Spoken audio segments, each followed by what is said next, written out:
Last year it faced its highest level of demand since it was founded in 1946, after being approached by 20 million, about a third of the UK population. Many of them are children. Mind is calling on the government to commit £1.459 billion to treat children and young people over the next 3 years. I previously warned that the pandemic could be the biggest hit to our mental health since the Second World War. Sadly, this prediction turned out to be no exaggeration. Across a range of mental illnesses and age groups, more people than ever before need help. Services that were overstretched before COVID are now struggling to keep up with the huge number needing treatment. Lockdown and restrictions undoubtedly played a part, as has the loss of loved ones. The mental health consequences of catching the virus are serious, particularly for those on ventilators, more than a third of whom develop symptoms of post-traumatic stress disorder. But data shows it is children and young people who are bearing the brunt of the worst mental health crisis in 80 years. Record numbers are being referred to mental health services, or becoming so unwell that they need crisis care. School closures, disruption to friendships and deep uncertainty about the future have all contributed to this. Vulnerable children also slip through the cracks due to less contact with teachers and support workers. Eating disorders have exploded. These are among the deadliest mental illnesses, but if spotted and treated early there is a good chance a full recovery can be made. But the hidden epidemic of eating disorders has led to huge increases in the number of under-18s being treated, while the number waiting for urgent or routine care has more than quadrupled in a year.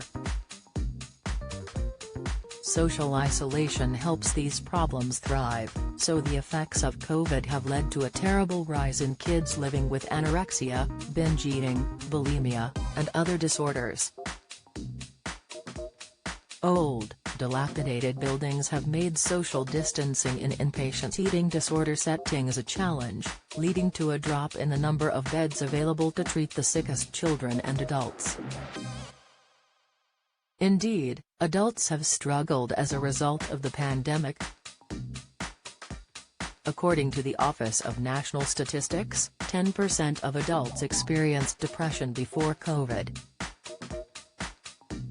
This more than doubled to 21% earlier this year and remains high at 17%. Loneliness is now an even greater problem, more so for women than men.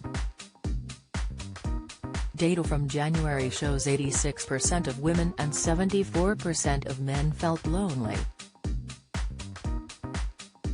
What is happening where you live?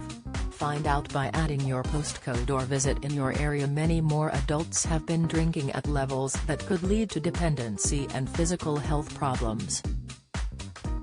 As many as 1 in 6 are doing so, nearly double the number before the first lockdown.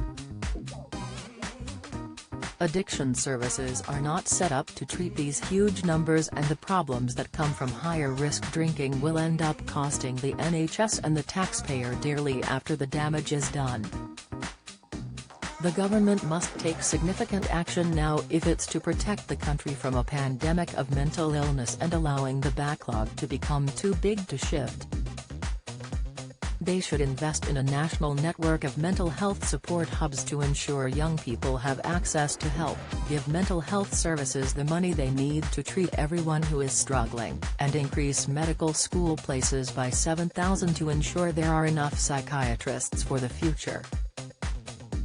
How your money will help Mind help those in need. £10 could help 15 people find hope during tough times at Mind's online peer support community, Side by Side. £15 could help Mind send out 125 information booklets, so people who are struggling with their mental health can make sense of what they are going through and find ways to cope. £50 could help 2 children feel less scared and less alone, by funding personalised mental health support through Mind's whole school approach. £100 could help Mind run a virtual school support session, so young people across England get the mental health help they need, wherever they are.